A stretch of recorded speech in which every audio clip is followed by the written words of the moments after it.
Et l'esprit va vivre la même chose. Alors c'est plus difficile comme d'habitude avec l'esprit.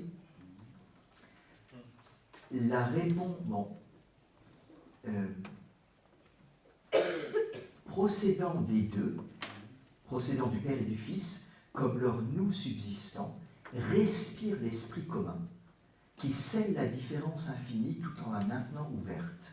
C'est cela même l'essence de l'amour, et parce qu'il est l'unique esprit des deux, fait le lien de leur unité. Bon, je ne suis pas sûr que je vais réussir à l'expliquer. Je vais essayer. Qu'est-ce que dit Balthazar ici? Que fait l'esprit? L'esprit, comme il est le souffle d'amour, vous avez vu d'ailleurs, il ne dit pas spirer, il dit respirer. C'est assez concret. Il est le souffle d'amour entre le Père et le Fils. L'esprit lie le Père et le Fils. Mais l'amour, quand il lie deux personnes, il les lie en maintenant leurs différences et en approfondissant même leurs différences. Parce que pour aimer, il faut qu'on soit différent. Et plus on s'aime, plus on est différent. Mais pour vraiment devenir différent, il faut être uni. C'est parce qu'on s'aime et qu'on est uni qu'on peut être différent. C'est clair? Ou il faut que je répète ça?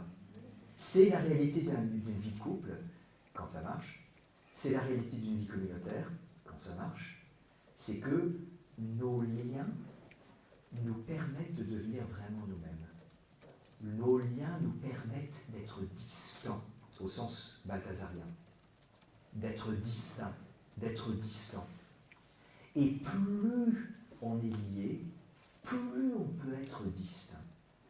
Et c'est bon, parce que ça nous rend nous-mêmes, et ça nous permet de nous aimer davantage et de manière plus authentique. Donc, il y a un schéma, de nouveau.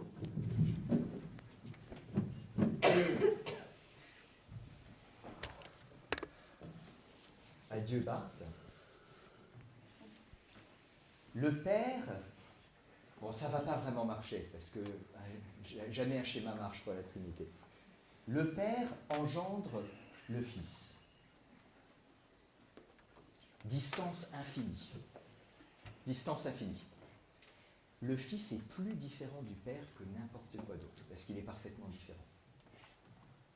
Le Fils se rend au Père, et tous les deux soufflent l'Esprit.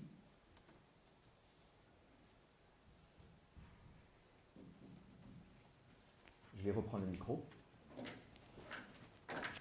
Mais le schéma, il va servir pour la suite. L'Esprit, qu'est-ce qu'il fait? Il fait l'unité des deux. Et en faisant l'unité des deux, il maintient ouverte la différence. Pour que ce soit une relation d'amour. C'est ça ce que le texte dit. Et vous avez compris le raisonnement à partir de l'amour humain? Le lien et la distance vont ensemble. Et c'est ça que fait l'esprit. Et du coup, dit Balthazar, pourquoi il y a une kénose de l'esprit? Voilà, très bien, ça veut dire que Daniel est dessus. Son cerveau n'est pas encore complètement fondu comme les autres. C'est quoi? Oui, mais c'est ça. Mais très bien, mais je pense que d'autres sont toujours en train de faire unité, différence, tout ça, et ils ont oublié qu'on est en train de chercher la troisième kénose. Toi, au moins, tu gardes le fait qu'on cherche la troisième kénose. Donc, c'est quoi la troisième kénose? Alors, c'est assez différent. C'est que l'esprit maintient ouvert la différence.